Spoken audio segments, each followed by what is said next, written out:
La historia occidental en el pensamiento, la historia y la literatura.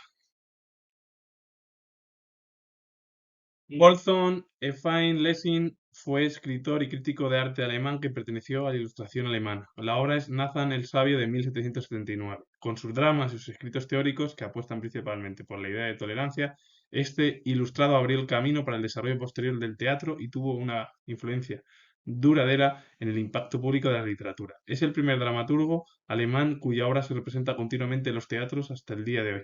Una figura además con él casi que comenzó una revolución en el mundo del teatro, mm, que dura hoy en día, más o menos, y que además ha tenido impacto muy fuerte en la literatura de los últimos 300 años, sobre todo en Occidente y más concretamente en Europa. Es verdad que en España no llegó mucho, eh, sobre todo más la ilustración europea. Es verdad que sí, que hubo ilustración en España, pero no fue tan radical como en el resto de los países europeos. Henry von Kleist fue poeta, dramaturgo y novelista alemán, considerado uno de los principales escritores dramaturgos del llamado romanticismo alemán y de toda la literatura alemana. La obra es El terremoto en Chile de 1807. Por cierto, el principal o el precursor del romanticismo en Alemania fue el poeta Goethe. Bueno, pues Kleist también fue una de las figuras literarias o uno de los escritores más destacados del periodo romántico germano. Leopold von Ranke fue historiador alemán del siglo XIX, fundador de la historia moderna basada en fuentes documentales, esto es, positivista. Postula que debe ser el pasado el que hable, el historiador no tiene boca, eso está claro. Pone de manifiesto un método, el filólogo, que consiste en el recurso a los documentos escritos oficiales. Claro, la filología lo que hace es recuperar todos los documentos eh, en un escrito y bueno, pues de ahí se va pues compartiendo un tema, ya sea histórico, filosófico, literario o artístico, o, bueno, o de la psicología, de la sociología o de la psiquiatría. De cualquier tema en torno a las ciencias sociales, pero como también en las ciencias naturales como las ciencias científicas. Eh, claro, un historiador, y lo que dice al final Rein es muy sencillo, es un historiador no tiene boca para hablar del pasado. Primeramente lo que necesita son folios para entender el pasado y transmitirlo. Porque si no, el hablarlo, si no has vivido un pasado es imposible entenderlo, salvo que tengas tú escritos. De ahí que hable de la filología, porque la filología al final son documentos escritos en el cual se desarrolla un tema o varios temas. Me da igual que sean de ciencias sociales como de naturales o de las ciencias puramente dichas. Entonces es así. Al final él es una figura muy importante, historiador, y lo que te habla es algo muy importante. Un historiador no tiene boca del pasado. Hay que dejar hablar a los hechos pasados para luego entenderlos y comprenderlos. Y a partir de ahí, lo que te hablas de la filología. La filología es algo imprescindible, porque son documentos escritos que ayudan a quien sea historiador a recopilar toda la información y entender el pasado, pues, por ejemplo, ya sea de España, ya sea de Europa o ya sea de fuera de Europa. Entonces, eso es muy importante entenderlo. No debemos opinar si no sabemos sobre algún hecho en concreto histórico o de otros ámbitos. Da lo mismo. Siempre debemos de fijarnos en los documentos, dónde están escritos, qué consisten y si, bueno, pues luego hay batería en torno a eh, cómo formularlo, todo ello, es decir, cómo formular un temario y explicarlo. Pero lo más claro y lo más sencillo de lo que te habla él es que todo tiene que estar, bueno, pues a través, al final, de documentos escritos oficiales, claro, o cualquier documento. Lucius Marcellus Clay Sr. fue pintor y músico estadounidense. Su hijo fue Muhammad Ali, 3 veces campeón del mundo de peso pesado y abuelo paterno de Laila Ali.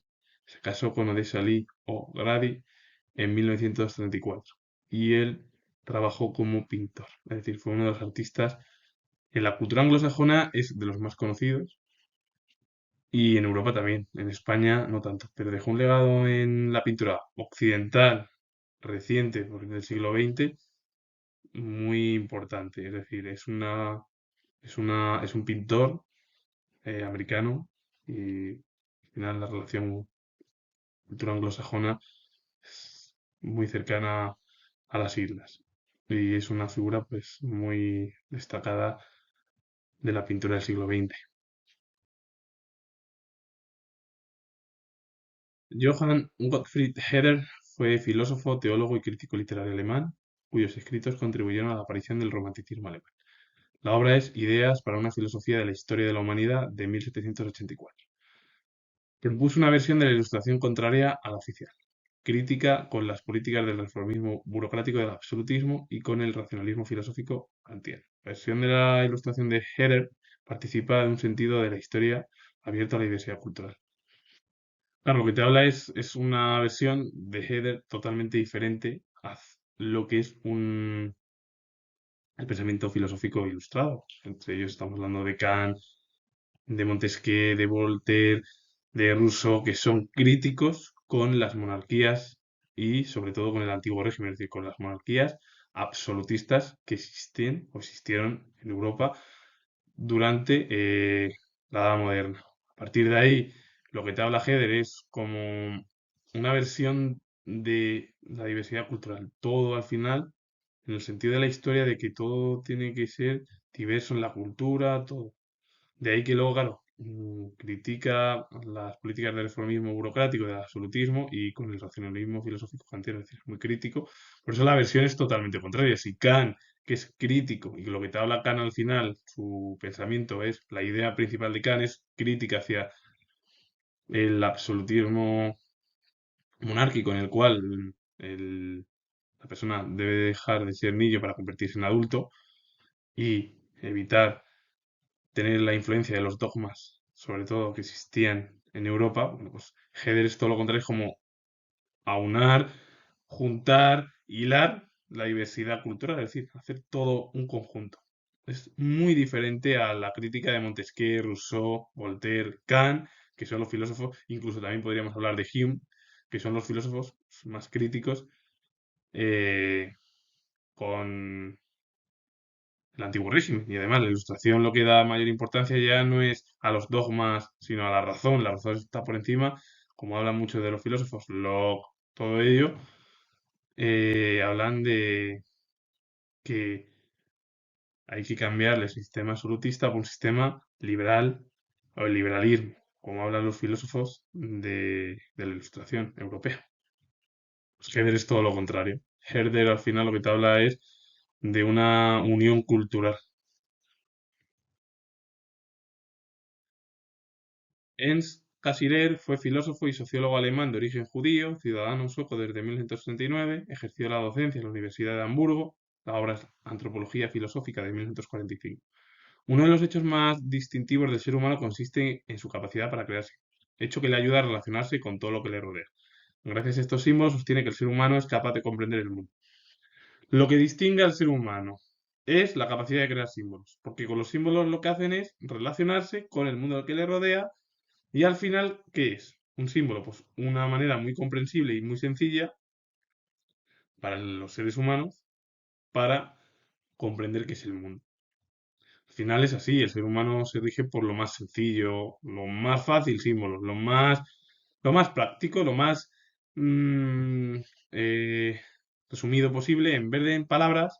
Si tú pones un símbolo o cualquier otra cosa o imágenes, eso el ser humano lo va mm, a comprender mucho más fácil. Sobre todo los símbolos. Las imágenes es verdad que cuesta algo más, pero también.